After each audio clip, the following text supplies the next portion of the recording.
All right, I've got top of the hour. Welcome everybody to our 18th installment of Virtual Thursday training. Today we are going to talk about the reports module, but specifically we're going to delve into the top 20 reports, reports related to the daybook and daily log, and reports related to the administration module. I've got some pretty cool examples. I'm also going to share with you some of our team favorites from our sales and training team. Got some favorites to share with you. And what I'm hoping to do today is just expose you to some of these reports.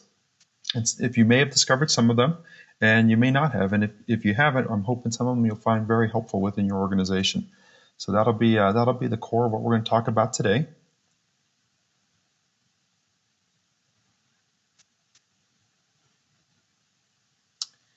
And this is me, Tom Lewis. I am the lead trainer here at Emergency Reporting. You can see my little mini bio there. I've been with ER since 2004, and I know many of you, I've recognized some familiar names here on the list today. Thank you for your continued participation in these Virtual Thursdays. I'm hoping you find them valuable.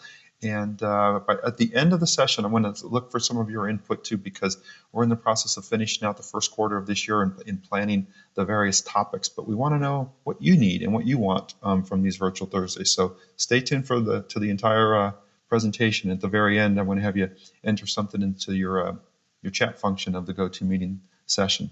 So I'm going to launch a poll right now as well. We've got just 3 questions today, and first question relates to our training. And I know I asked this on pretty much every Virtual Thursday, but we do so we can make contact with those of you that need additional training or would like to host a regional training conference. And so we're making contact with people who are interested, not just calling randomly. So let me launch this quick question here. And here we go. I'll give you about 30 seconds to answer. We just want to know if you're interested in any of these things that we offer for training. We've got regional training conferences, and I'll talk a little bit more about those momentarily. If you wanted to sign up for one, on-site training, which is specific for your department, and then just virtual training. We've got a quarter of you voting, so just chime in. About a third now.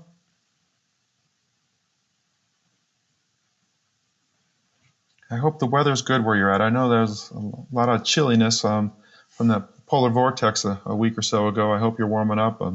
Here in sunny Arizona, we're expecting a high of about 72 today. It's sunny outside, so another beautiful day down in the southwest. Okay, just about a third of you have voted. If you just take another about 10 seconds, and we'll close this poll and move forward. All right, 5, 4, 3, 2, and 1. Closing the poll. And here's our results. Okay, so a lot of interest in participating in a regional training conference, and a lot of interest in virtual training for your department. Expect contact probably via email or phone from our training coordinator, Casey. She'll have some questions for you, and hopefully be able to have some answers for you as well regarding what's all involved with that. So thank you very much, everybody, for doing that.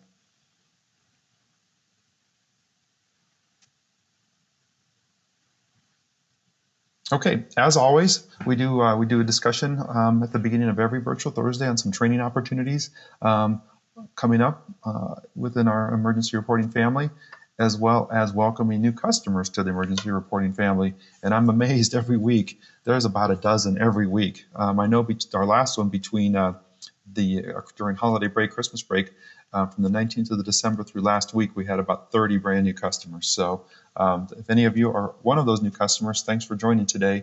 This is just one training opportunity that we offer you being an ER customer.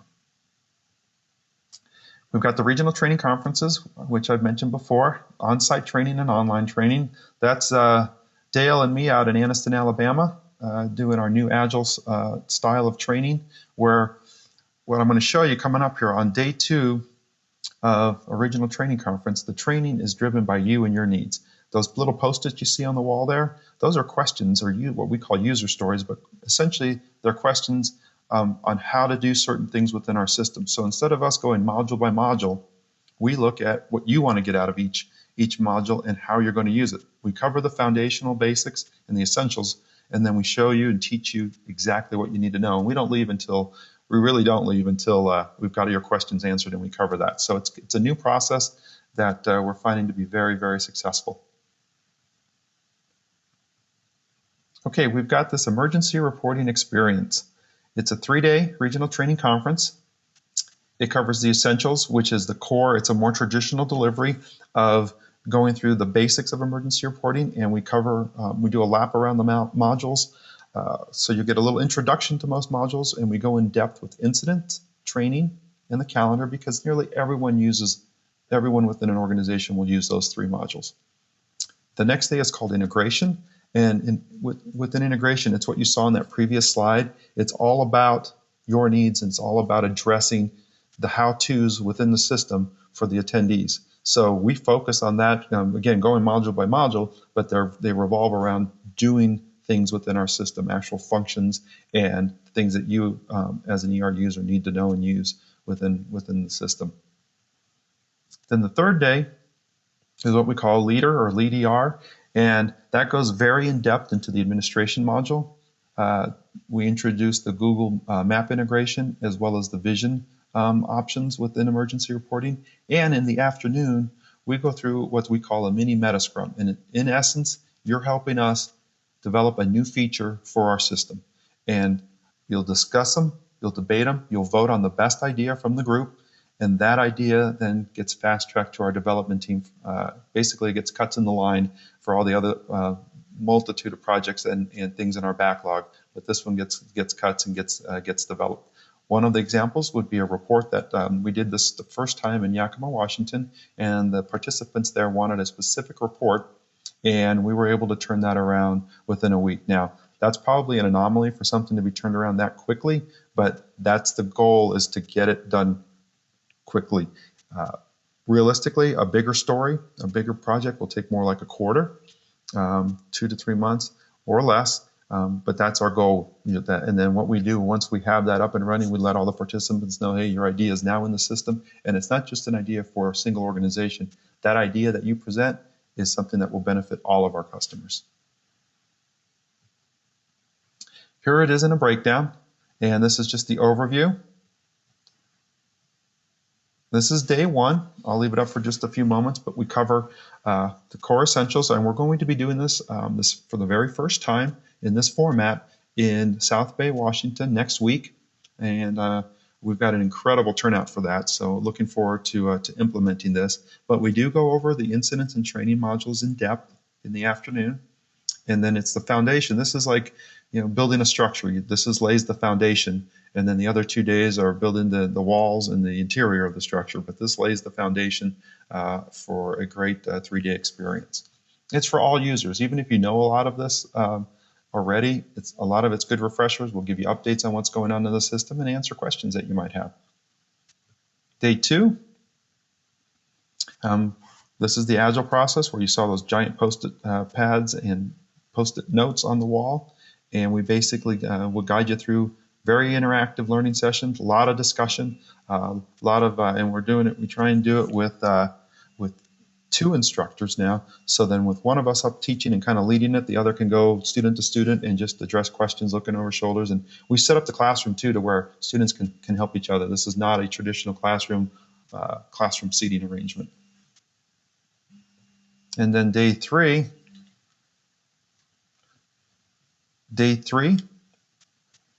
is all about the system administration, analytics, and reports. Talk about Google Maps, the vision risk assessment tool, and then we do that interactive product design process where we fast track that feature you the group come up with, and we basically give that idea cuts in the line in our development process. So that is a summary of what our new regional training conference is all about. To learn more, of course, and you can contact Casey at the email address down below. This is our first one.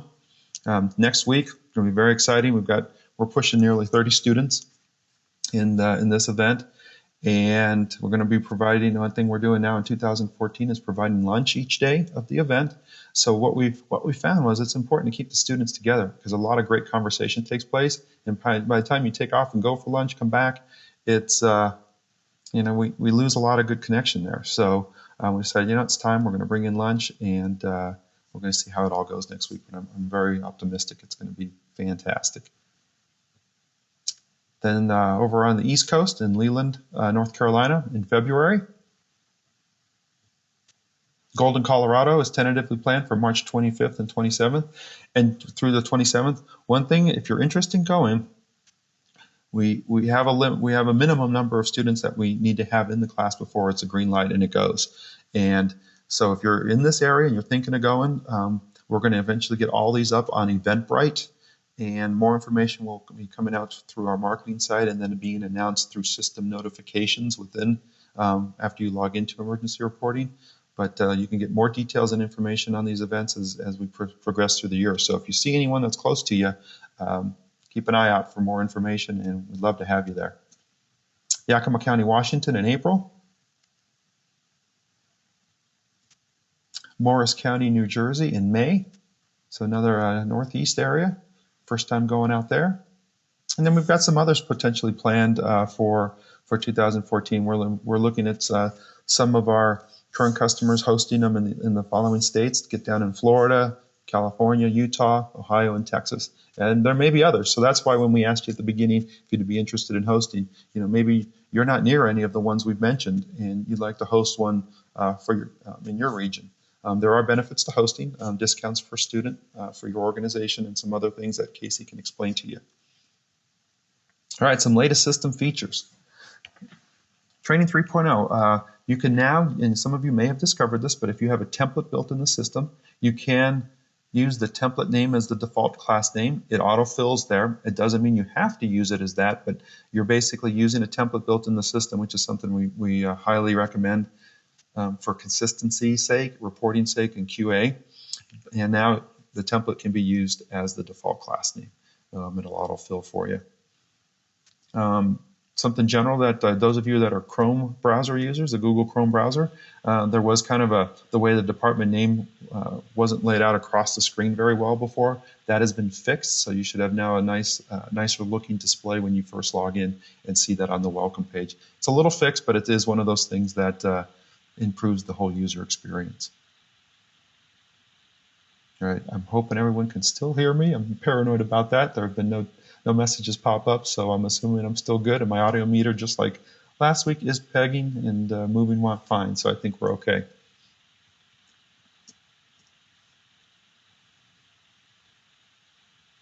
Okay, on the reports. Some of you may have discovered this, but I'm going to show you an example on one of the reports here. These are just a sampling of the ones that are being updated, but now you have the ability to sort by. So what does that mean? Let me take a look and show you. So in reports,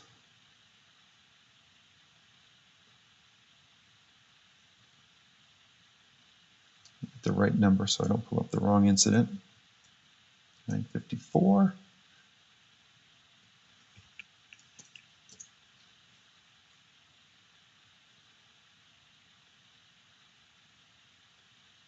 What you will see on some reports now, so this one is daily log items for activity code for date range.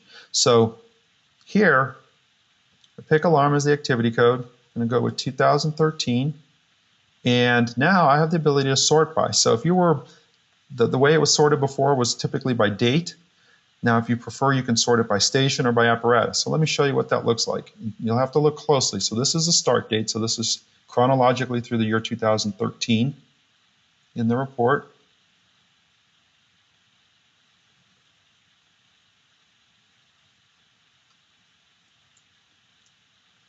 And you can see from the beginning of the year, and it goes in chronological order by start date. Say I'm more curious as to, I want to see it sorted by station. I want to just parse out the station.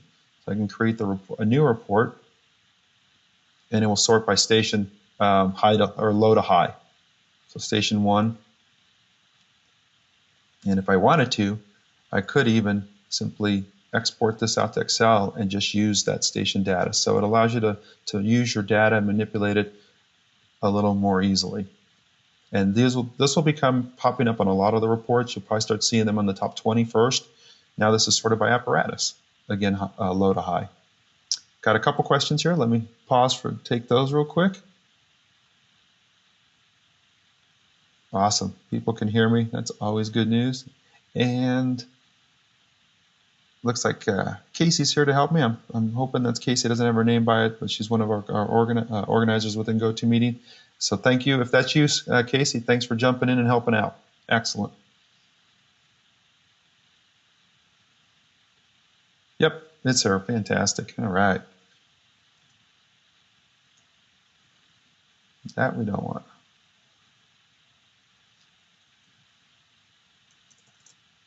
Okay.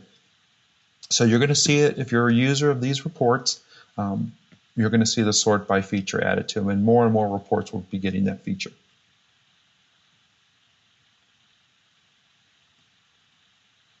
Okay. Now on some other report updates. On the violations report, this has been a request by a lot of our inspectors. On the violations reports, those are the numbers listed there. You will see that now you can pick the inspection observations instead of showing all the values and counting even pass.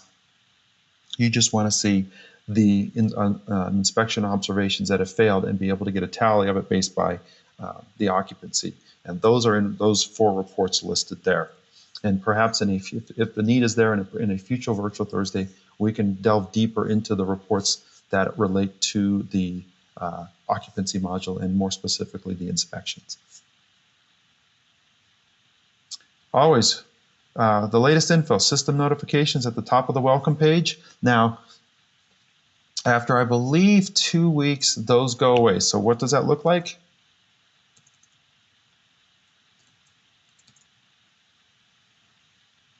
Go down there real quick.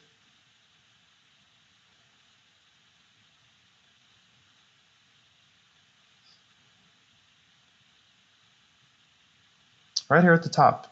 This is a system notification generated by emergency reporting, and what that does is it allows you to see what's coming up, any updates to the system, training, but say this goes away or you've decided, okay, I've read it, I'm done with it. What was it? How do I get back there? All you need to do is go to support, go to updates and news, and you can see it all right here. And if you just click on one of them, it opens up the entire screen and you'll be able to see multiple pages worth. So things like Virtual Thursday announcements, new updates, features, system updates. This one's particularly good, and I think I may have mentioned this last week, but this one shows you on a periodic basis changes and updates to our system. So if you've made a request or you've been running into an issue, chances are the fixes are going to be here and you'll be able to see it. So for example, on hydrants, we fixed an issue where the flow test list only showed 20 items instead of all the flow tests. Now that's fixed, so it will show all flow tests. So little things like that just make the whole experience better. And there's opportunities throughout our system to make little improvements to help make your jobs easier. So that's where you're going to find them. I wanted to show you that. I know many of you are familiar with it, but I think it's still good practice to go back now and then and take a look at it.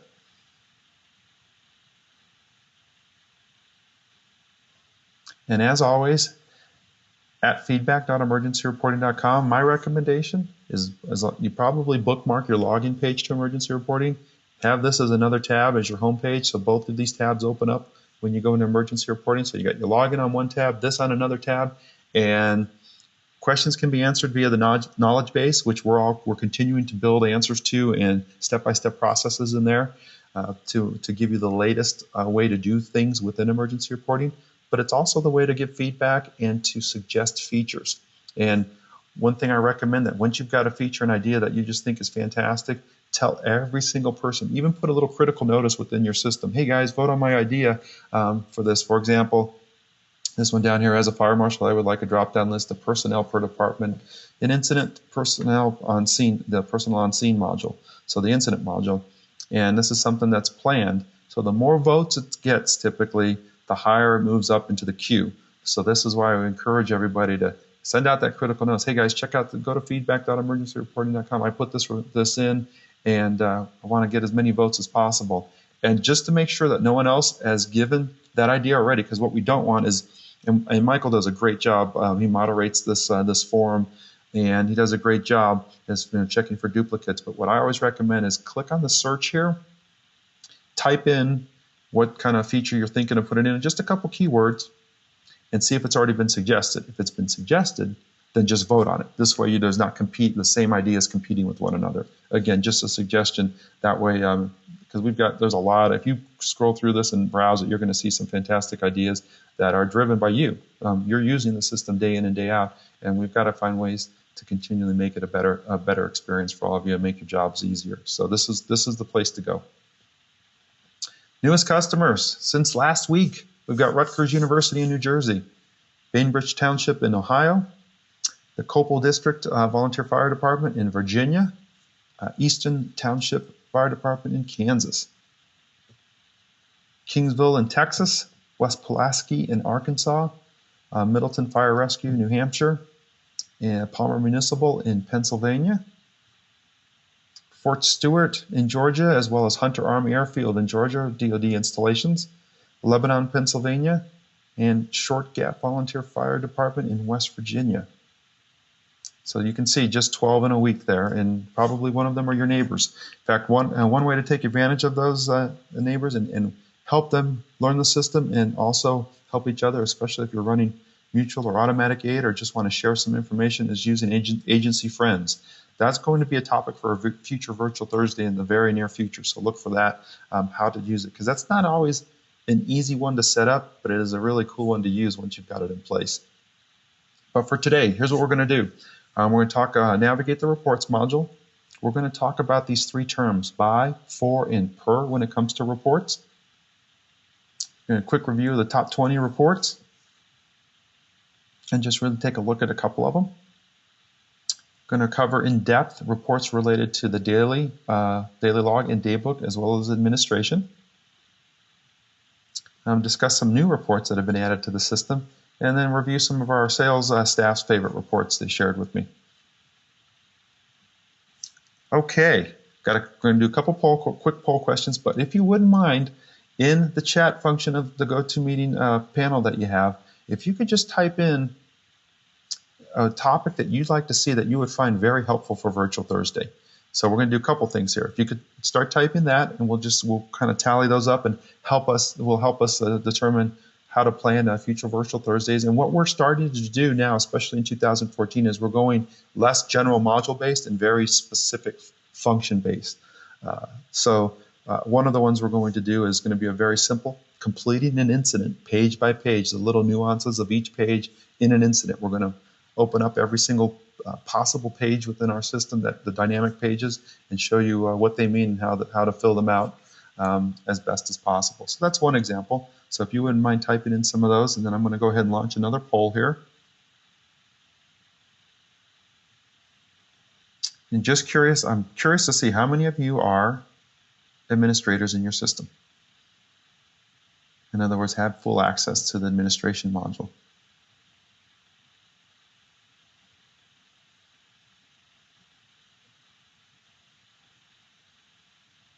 And Randy, thank you. Equipment records. That's actually, I'm looking at my list. That is going to be one of them. One of our upcoming Virtual Thursdays is going to be the maintenance module, essentially adding new equipment, categorizing it, as well as apparatus, but then also how to manage maintenance in there effectively. So that definitely will be one of the future topics.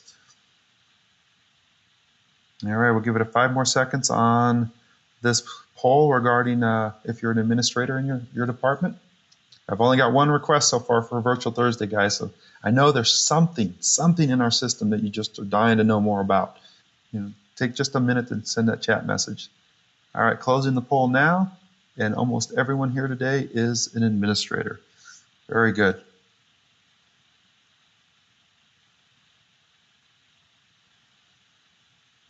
Randy, specifically hose records. We will address that in our module. I guarantee it.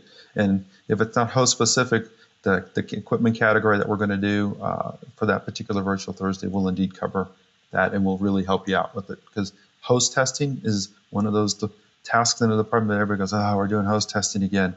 But you're going to be able to make it much, much easier within our system. I'm going to go ahead and hide the results. Scott, good one. How to create +1 codes on incident reports. That is something that we'll have to discuss when we get to the incidents Virtual Thursday, because that's typically now specific to DoD accounts. However, there is a way to do it. I helped another customer a while back on doing the +1 code, so we'll be able to help you with that. All right. Let's jump back into our account.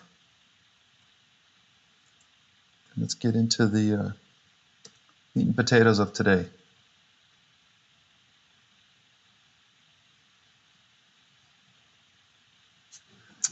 All right.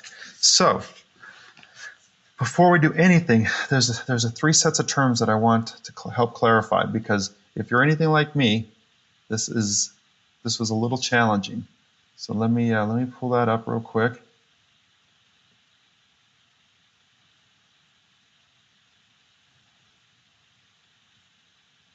Bring this over.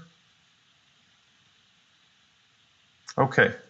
So when you're searching for reports, there's a couple ways to help you fine-tune what you're looking for, and you still may need to try a few reports before you get exactly what you want. But these 3 terms will help you kind of pare it down and really get to what you need to know, and at least visualize what the report's going to generate. So when you see in the jargon for our reports, so for example,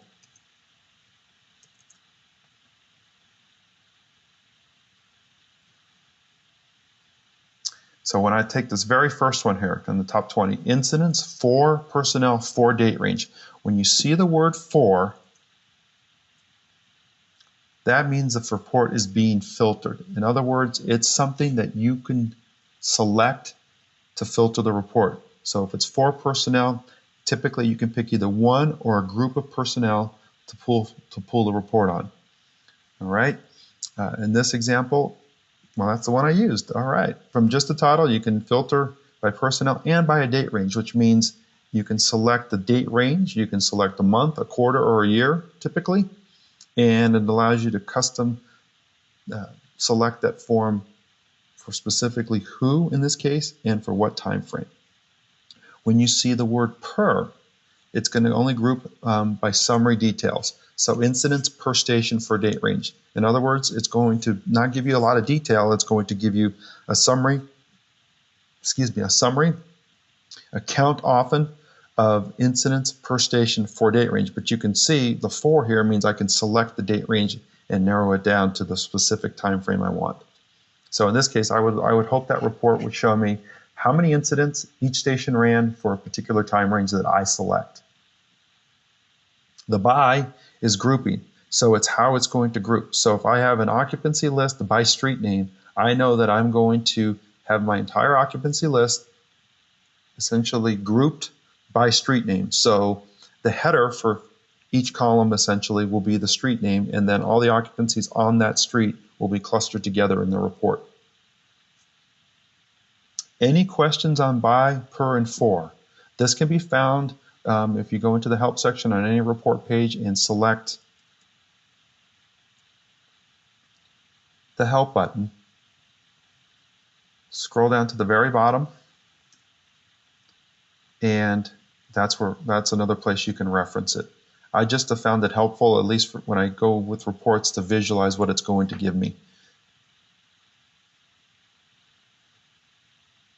All right, back to the top 20. Here are the top 20 reports. These are the most popular reports in our system right now used by our customers. This is updated on a periodic basis. So right now, the #1 report is incidents for personnel for date range. So what does that report look like, and how helpful can it be to me? Here's where we have a pick list where you can select not just one person, but multiple people. So if I wanted to pick multiple people, like, for example,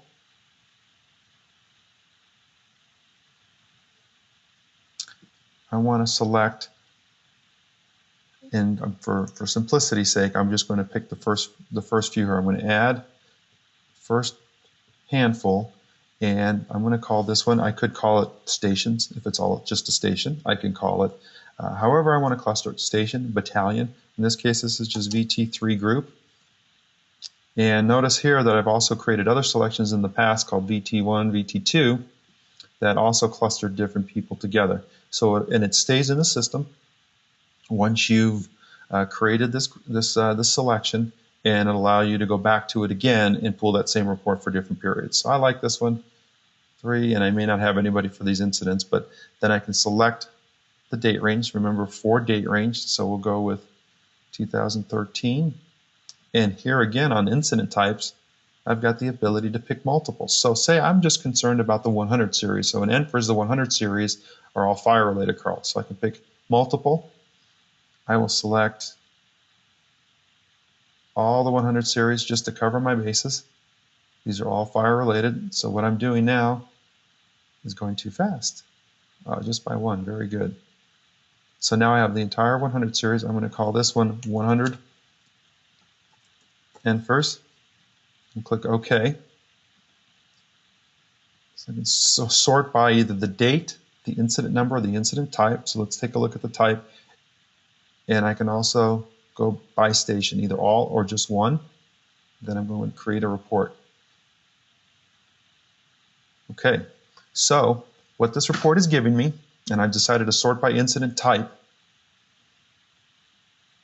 So you can see it starts at low. We don't have a lot of incidents in our demo account here, but you can see that those people I selected, grouped them by like station 3, for example. I only wanted 100 codes, fire-related calls. I'm going to sort by incident type, and I want it for all stations. So it's going to show me total number of calls these individuals have run throughout the year. So it's a pretty slick way of customizing the report however you'd like. And you know, each organization, each department is going to be different on how you want to do this, but this gives you a lot of tools and options to choose from to create a very customized report for your organization. So that's just one example of the top 20 incidents for personnel for date range. Are there any questions today on this one? Any questions? Okay, very good. Let's go back out.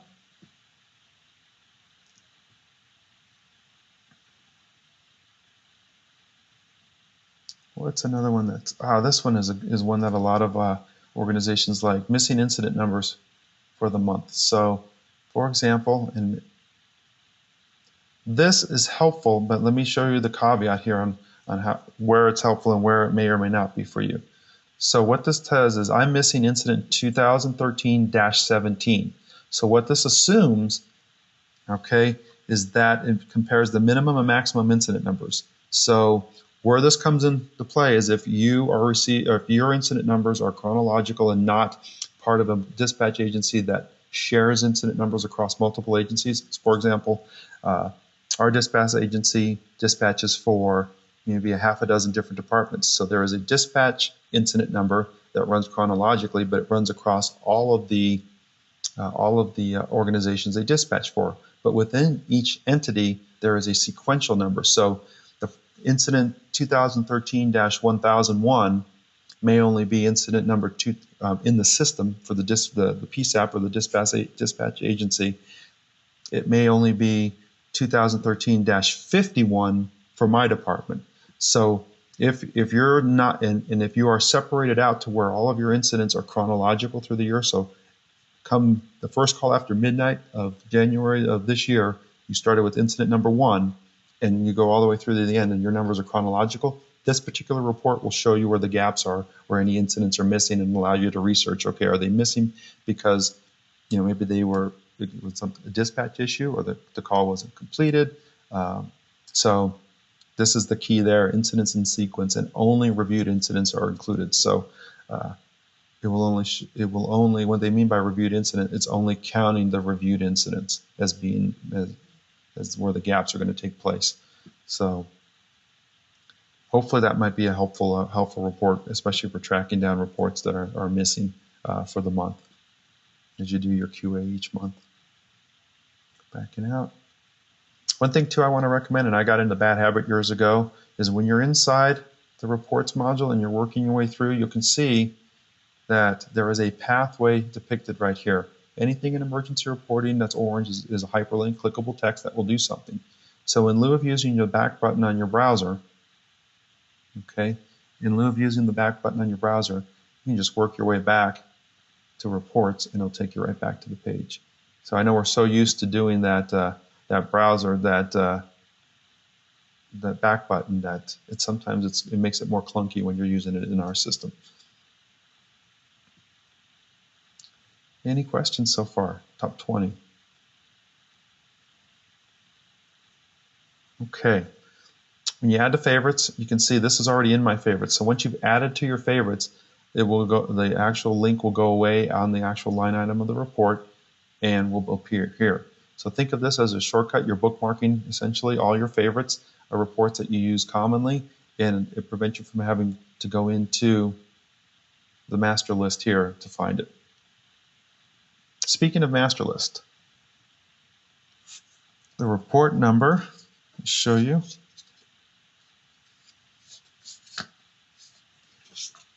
This is it exported into Excel.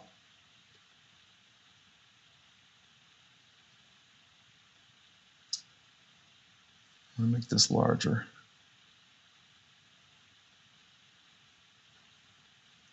So here, I sorted by the document ID. We've got well over 1,000 reports that, and this is the list, and you could pull this report up. Let me get the number for you, and you can pull this report up. You can save it as a PDF, export it as an Excel, and have it as a reference, and then the pathway for the various reports. Again, it's really a reference tool, but if you want to know how many reports and what reports we have in our system, this is where you go. So let me show you that. That was one of all the reports I wrote down today. I did not write that particular number down, so bear with me. I want to show you where that's at.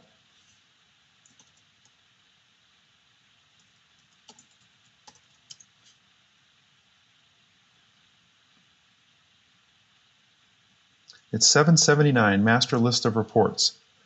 So you can see there's no options here because what it's doing is it's pulling up all of the reports within our system. Now the initial sort is alphabetically via pathway. So you can see all the administration reports come up first, but you can take this out like I did into Excel and sort it to your needs. But this is all of our reports in the system right now. That's doc ID number 779. And we have a lot of them. There are a lot of terrific reports, and they're being updated. More are being added to. We'll talk about that in a little bit more. Are being added regularly, and then they're being updated with features like the multiple pick lists, pick multiple, and also the ability to sort differently. So it saves you a step from having to take it out into Excel. Okay, give me just a second, and we'll keep going. Okay. As promised, I wanted to pull up some good reports here from the Daybook and the daily log. One of the ones that I like very much is this one.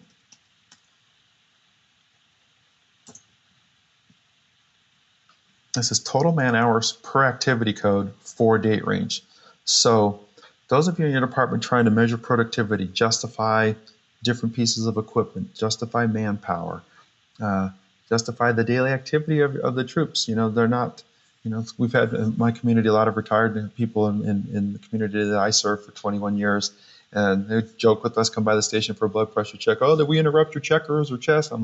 That's old school fire service. We're so busy now meeting different standards, training, detailing equipment and stations that there is very little downtime during the day. But how do we track that? How do we quantify that so our bosses know that we are indeed being productive?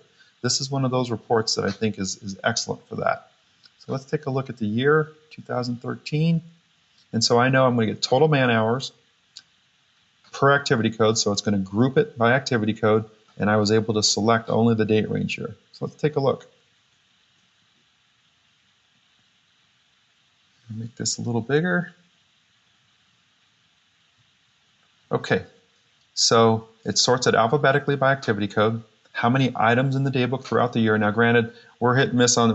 This isn't a live account where there's stuff going on every single day, and clearly this inspection took a long time. I'm sure the date was misentered, but you can see number of Daybook items, people involved, and how many. It's just a raw number.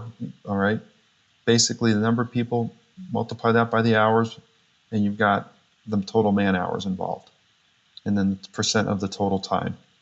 So, we see how many blood pressure checks we're taking. Now, granted, that may not take a lot of man hours, but you can at least get the number of items here. And this is just one of the reports. This is just showing man hours. There's even another report where I'll show you momentarily the daily log items for personnel for date range. But one thing I've found in a lot of the departments I work with is that the use of the daily log is, well, frankly, it's underutilized. Now, yes, it's a little time consuming to enter all of that, but once the company officer or responsible party on the shift enters these items, you have the potential to have some really good data to bring to the decision makers as far as what's going on in the stations.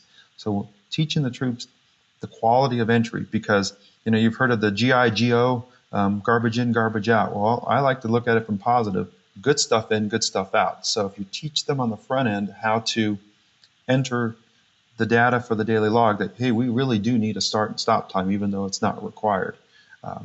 It allows us to be able to track and justify expenses, because if your organization's like my organization and a lot of the ones here in Arizona, it's no longer we love the fire department and we're going to give them everything that they need and want. There's got to be justification because budgets are so tight, and a lot of tax reform legislation going down in many jurisdictions that, no, the guys are really busy and here's what they're doing. So again, one example of a report that can be pretty helpful. Another one I want to show you. 1136. This is daily log items for personnel for date range. So I like this because now I can see for each individual for a certain date range. So here, this one doesn't yet have the pick multiple yet, where I could group them like I showed you on that other report. But for example, let's see how productive I was for last year. You can laugh because this is a training account.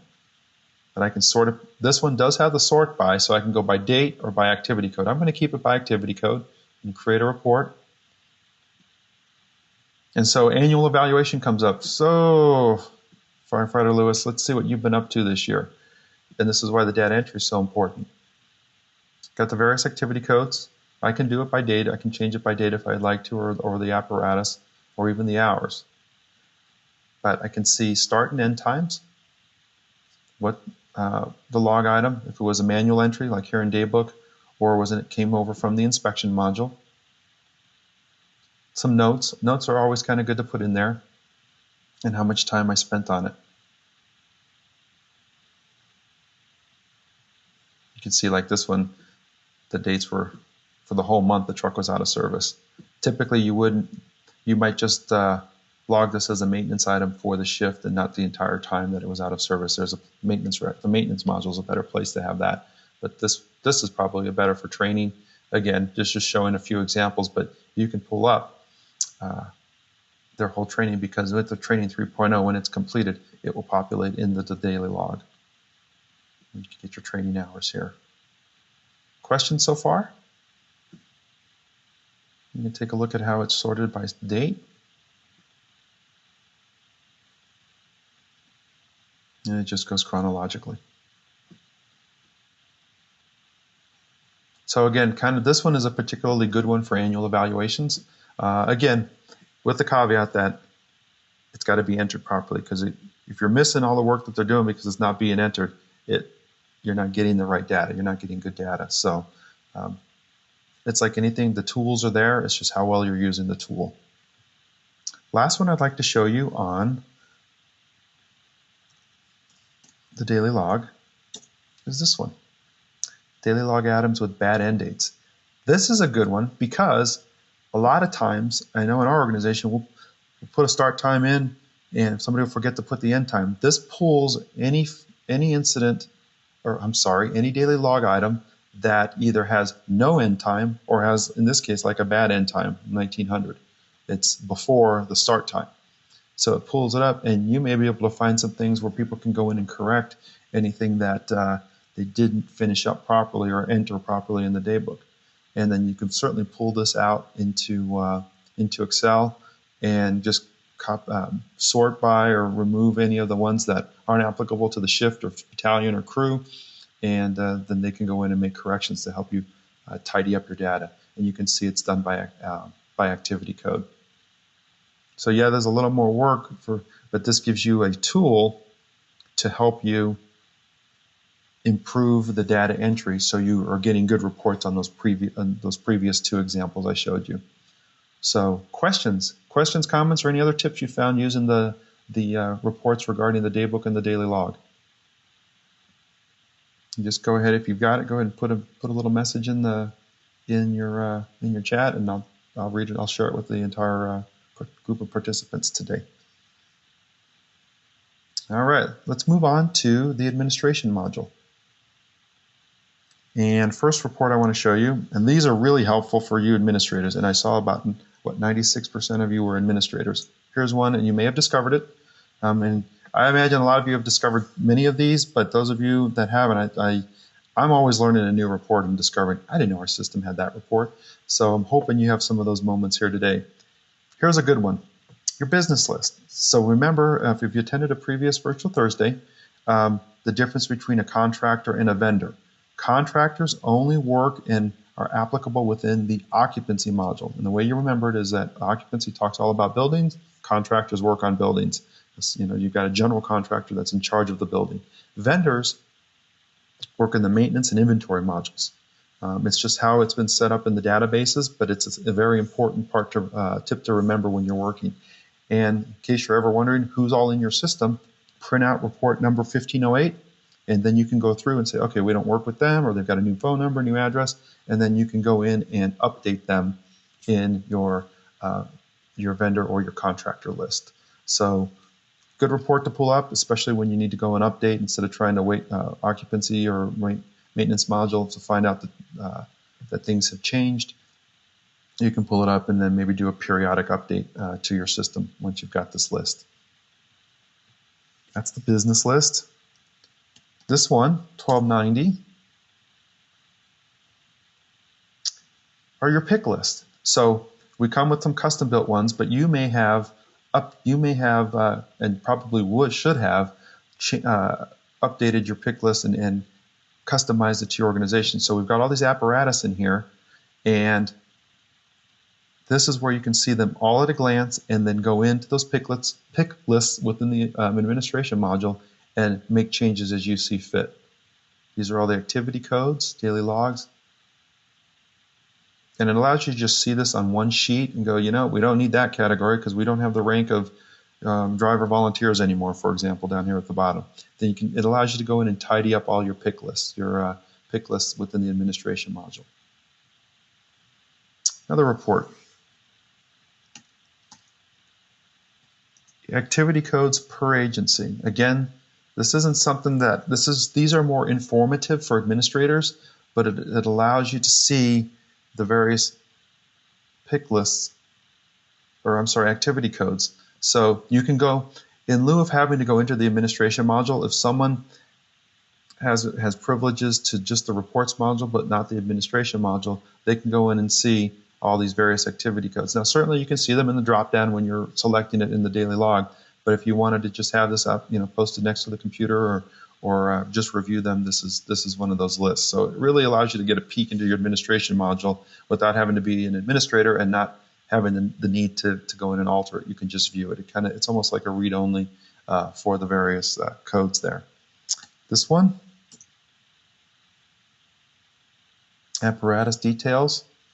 And this one's particularly useful here for this reason, especially if you've entered this information into your system, the expected, when it was placed in service, and the expected replacement date. So you got the make, model, VIN number, primary use. It's just a nice, quick, at-a-glance list. Again, something that if you just wanted it up by your desk in a binder, something, a very quick reference without having to dig through into the administration module.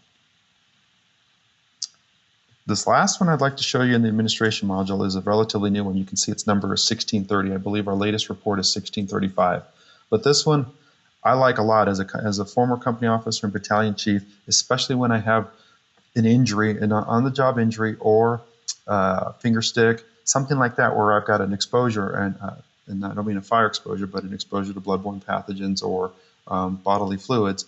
This fire service casualty detail for incident type and date range. I want to see for the entire year last year And I may have done it for 2014. All of this can get you started if you have ICA in your state, workman's comp, where you send the firefighter off for well, they have to go to the hospital, or they have to go get update tests, or just first aid away from more than what the crews at the station can take care of. You've got this report that you can summarize each year, or whatever time frame, because remember, for incident type and date range, I'll be able to sort by incident type and date range. So I want to see how many times do we have an injury on the NFIRS. Remember, my pick list saved here because it knows that on incident types on the pick list, I created a group called the 100 series NFIRS. So it saves that across the reports when it comes to the for incident type. You can change it. So here, I did all incident types, but it breaks down the casualties. So say OSHA shows up, or your human resources or administrative staff needs to see who's responsible for medical records in the department. You can give them a single report, and again, you can certainly print out the one per firefighter, but this one gives you the whole report. I find this new report a pretty useful tool, and it can be the starting point when you go fill this out, because the fire service casualty, you fill this out in the incident itself, and then this can be your sheet that starts any of the state paperwork or your local jurisdiction paperwork for any kind of on-the-job injury or exposure. This can be the starting point for that and get you going for the further treatment and documentation. So really like this report. 1630 is that number. Okay, a few more. It's really good tools just to kind of update you and show you.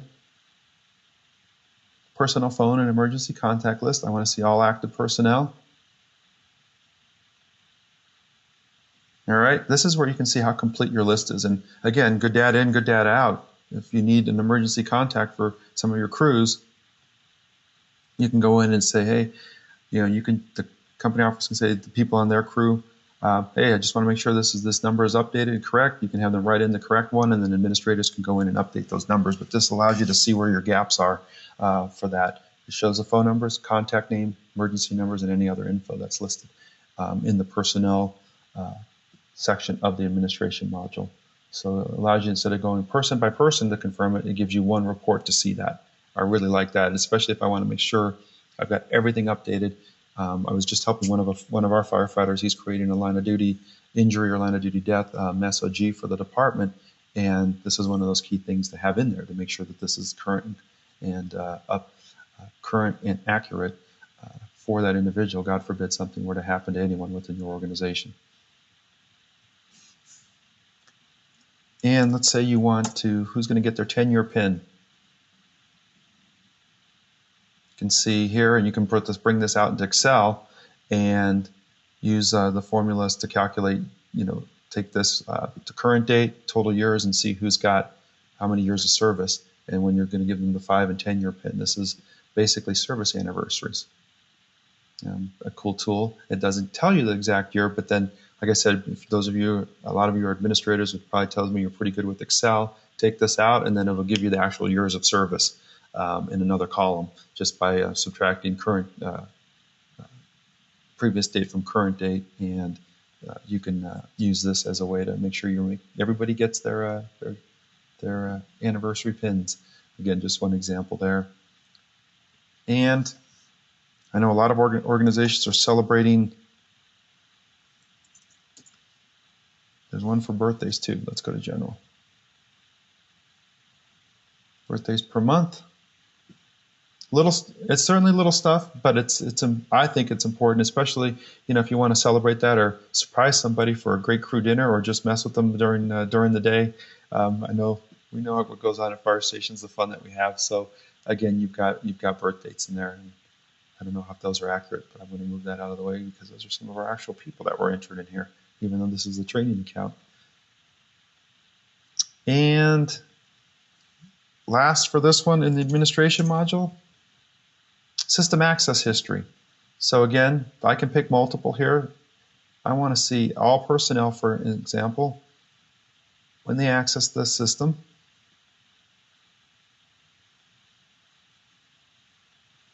Number of times they logged in and the total of some logged in. Okay, so this month I logged in 22 times into this account so far, and you can just see who's actively using the system. Again, that's one. There's another here. You can see system access history. That's the one I just showed. System access per personnel. And this one, it's kind of misleading because the other one was how often you accessed. This one will show you at a glance. Again, instead of having to go person by person in the administration module, you can see in a table who's got what access to the system. You know, say you got a brand new company officer, you put him in charge of hydrant testing, and come to find out on hydrants, he has no access. But, oh, okay, we just need to go and change it. So you can have this at your reference in a binder or saved on your desktop as a PDF, and just to see who has what at any given time. Kind of a cool report there.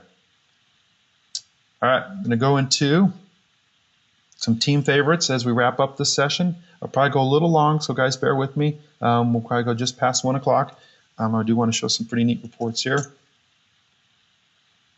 1635 is brand new. It's activity for personnel, so I can remember filter by personnel, filter by date range, and it's going to sort by hours. So let's take a look at, let's go with this one. Go for the year 2013.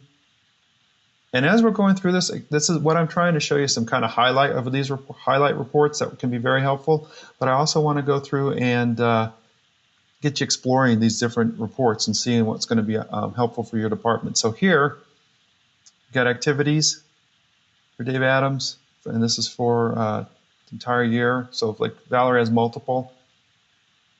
Annual leave, description, hours, okay. And if you've got your payroll module linked with it, it'll give you that as well. So it's only closed events. So it's the events. So things, not incidents, not training. Oh yeah, I'm sorry, incidents and training, not important, are included in this report. So events, incidents, and training are all included. And in the event that you've linked their activity, those 3 activities with pay, it will also give you that. This is our brand new newest report, and it's number 1635. So again, your organization is going to have so many in there, that so many data points in here for incidents for your crews, that you're going to have some pretty interesting data here to show per person. I've got a question. Everybody stand by for just a second. Yep, Casey, so I've got some questions that, no problem, Casey. I will definitely answer those questions. In fact, what I'd like to do now, before we get to a couple of our team favorites, to wrap up, I want to make sure we hit some of these questions. Okay, is there one report you can run? This is from Greg. Is there one report you can run that will give you all the information you need to fill out the NFPA survey? You are just, Greg, great. One of our sales reps, Greg Anderson, that's his report. That's one of his reports that we are that we're going to show you here momentarily. So I'm going to pull that one up if you just stand by, Greg.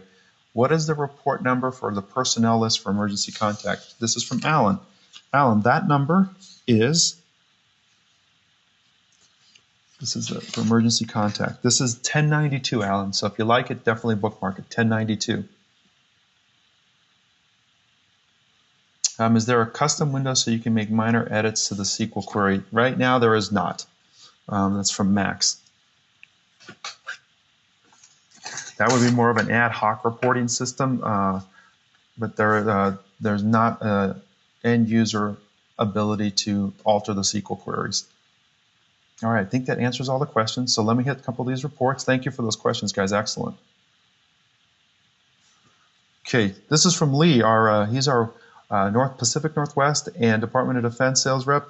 This is one of the reports he shares with customers. Average response time.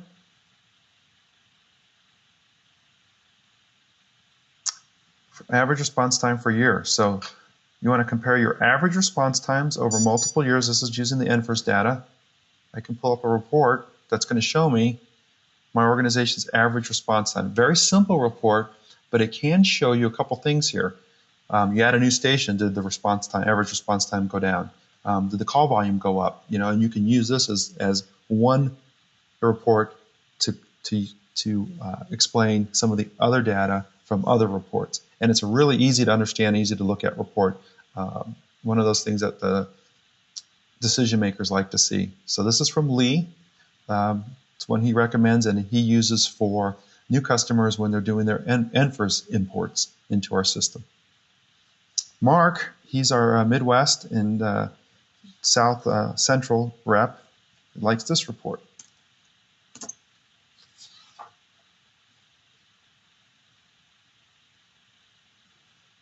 Personnel summary, it's a mouthful of percentage per incident and training. So let's just look at it. Sometimes you just got to look at it. And at least for me, some of you may be a little more savvy with understanding it like spot on, like I know exactly what that's going to give me. But here's what it's going to give you. Person, their division, number of incidents, training, events attended, and percentage of events total. This is the percentage of total training, total events. So this is when he demonstrates as far as showing participation with departments. This is particularly helpful with volunteer departments, which he has many customers that are volunteers.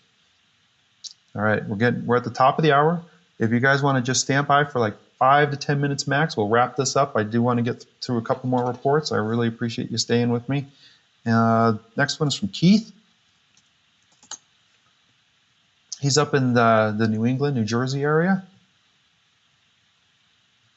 Whoops, 1618 personnel, 1618. Did I type it in wrong?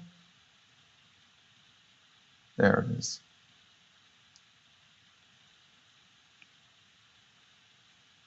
Oh, did I get 394? Hang on. Your humble instructor here is, I think, losing it. Oh, I did. Oh, that's 16. There we go.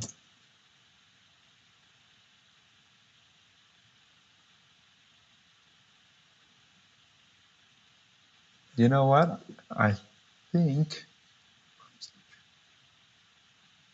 this does not have this one does have events and events for incident type. So we've got this allows you to, like I said, I've got to read these carefully. So for incident Nfps, I'm going to select that, and it's going to give me a very similar report, but only related to incidents.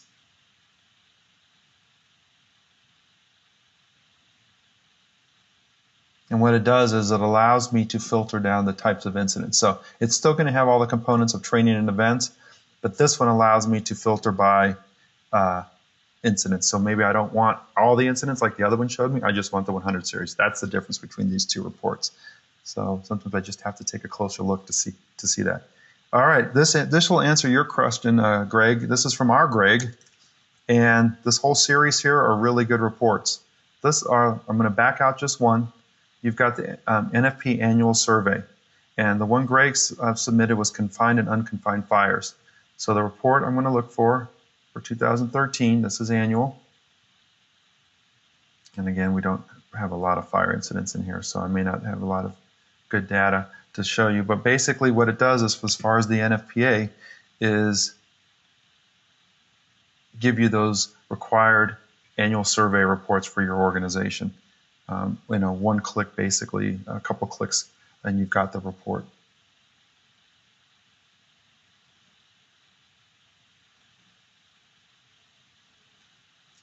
And it takes, you've got parts 3, 4, 5, and 6. Fire service exposures and injury. That one should have something in there because we did have. There we go. So the nature, most serious injury, nothing for 2013, but it does allow you to have that NFPA report in the NFPA report criteria. So Greg, I know we've got a couple of our staff on board with us today. So for those of you that are with us, thank you all of you guys, thanks for submitting those reports. They're out with the customers day in and day out, and the things that they show them that's capable within our system, and also questions that they have to field on a daily basis. And these were the reports that they submitted to me. So guys, thank you very, very much for that. As we come to a close, I want to make sure I've answered all of your questions. Oh, okay, Randy, here we go. I like 1629, that report, so let me jump back into that real quick. Is there a way to add up the time to the bottom of it? Let's take a look here. What you might have to do on this one, Randy, is you could request a report. Now, there's a whole process for doing a report, and we don't have time to get into that today. But what you can do in lieu of requesting another report, which you can do, often there's a fee for that, just so you know, for changing reports. But this is a relatively simple addition, if I know what you're asking, because some of our reports do not have the sums. So let me see here. I'm going to go back. Let's just do a whole year for simplicity's sake. So this is roster for personnel, for apparatus, for stations. So we're going to just do everything. So what Randy's asking is at the bottom of the page, can we have a row that gives you a total? The way you can do it now is bring it out to Excel and work on those totals, or by going to this request report, it'll explain the process of requesting a report that would cover that. Excellent question, because I've run into that too. It's like, I want the sum on the bottom of that. Oh, off time. I'm sorry, Randy. Not add up the time, but add off time to the bottom of it. Let's see, on the roster.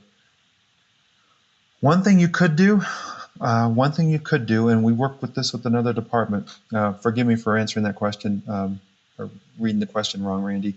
On the off time, what you could do, and what some departments have done, is in their administration module, they create an apparatus called off. And then they build that into their roster and move everybody that's off into that off apparatus. And that's all it's used for. But what it does is it gives them a visual depiction each day instead of just deleting them from the roster. And then it would indeed appear on this report. Let me make sure. Yes, it would. So hopefully that's helpful. All right, Robert, if you could help me out on that one, and Greg G, you're welcome on that on the NFPA.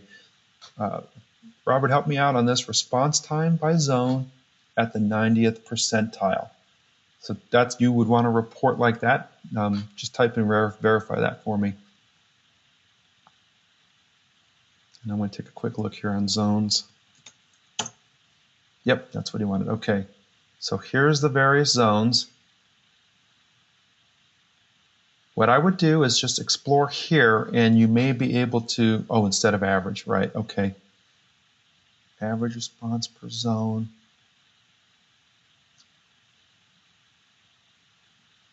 You're going to see, there is a way to, so response times by zone. Okay, there is a way to select a response time compliance, and you've got a percentage apparatus. You can go by apparatus per zone. Let's see, this is just a start, and again, I'm jumping right in quickly here, but if your compliance time, for instance, is 8 minutes on this report, and you can tell me if this is close.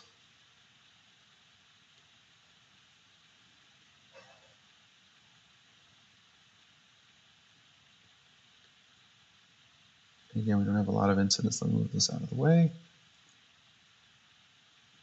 So it would show you,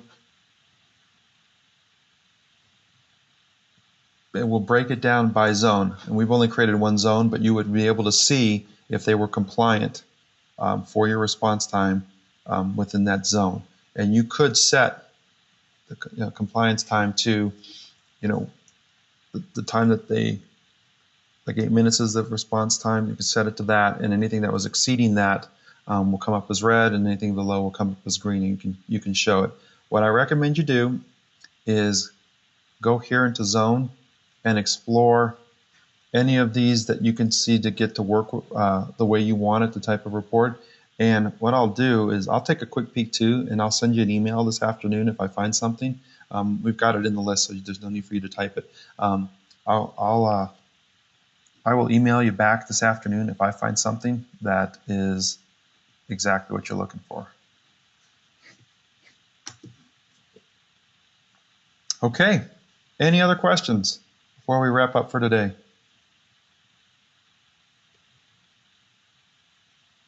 All right, everybody. Last chance. Any other Virtual Thursday topics that you'd like? Thank you for Randy for submitting the one on hose records, as well as Scott for the +1 codes on incident reports.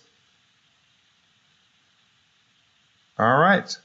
Well, everyone have a safe day. Stay warm if it's chilly where you're at, and we will see you next week. Next week's topic is NFRS exports, and that's through the administration module. NFRS exports. We'll do a little detailed look at that. Thanks for your participation and all your questions today. David, occupancies. Yes, we're actually going to do building an entire occupancy from scratch, tab by tab, exploring every single tab in an occupancy in detail. So that's coming up too.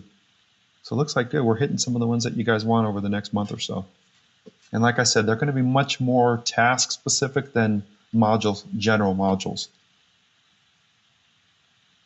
All right, everybody, take care. I'll stick around for about 30 seconds to a minute if there's any other lingering questions. And other than that, we will see you next week.